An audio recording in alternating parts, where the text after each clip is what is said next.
Suasana di sebuah rumah di Gang Darul Falah, Asrama Polres Melawi, Pontianak, Kalimantan Barat mencekam pukul 0.15 waktu Indonesia Barat di saat warga yang lain tertidur. Seorang wanita berinisial W berusaha menyelamatkan diri dari rumah itu. Sang suami, Brigadir Petrus Bagus, anggota Satuan Intelkam Polres Melawi, baru saja membunuh dan memutilasi kedua anak kandungnya yang masih berusia 3 dan 5 tahun. W menggedor-gedor pintu rumah dinas Brigadir Sukadi, anggota Satuan Intelkam Polres Melawi yang berada di sebelah untuk meminta pertolongan. Brigadir Sukadi pun terbangun, membuka pintu rumah dan mengamankan W ke rumah. Dia lalu mengunci pintu. Kemudian, Brigadir Sukadi melihat pelaku duduk di teras rumahnya. Saat itu, pelaku berkata, "Sudah saya bersihkan bang, saya menyerahkan diri." Pada saat yang hampir bersamaan, pukul 0.20 waktu Indonesia Barat,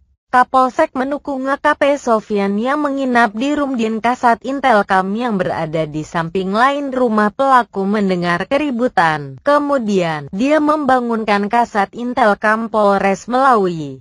Keduanya segera mengeceknya. Mereka melihat pelaku sedang duduk bersama Brigadir Sukadi. Kemudian, Kasat Intelkam Polres Melawi menanyakan apa yang terjadi, dan pelaku mengaku telah membunuh buah hatinya. Sebelumnya, Brigadir Petrus membunuh dan memutilasi dua anak balitanya. Dia kemudian mendatangi istrinya, W, sembari membawa parang. Dia kemudian berkata, "Mereka baik, mereka mengerti, mereka pasrah, maafkan papa ya." Di kata-kata Brigadir Petrus membuat W tambah kaget. W bergegas ke kamar yang biasa digunakan Brigadir Petrus dan kedua anaknya. W pun shock. Ketika itu istrinya minta waktu untuk menengok anaknya, dan diberitahu oleh suaminya kalau anak-anaknya sudah meninggal. Kemudian istrinya meminta diambilkan minum sebelum dibunuh. Tutur Kepala Bidang Humas Kepolisian Daerah Kalimantan Barat Ajun Komisaris Besar Arianto,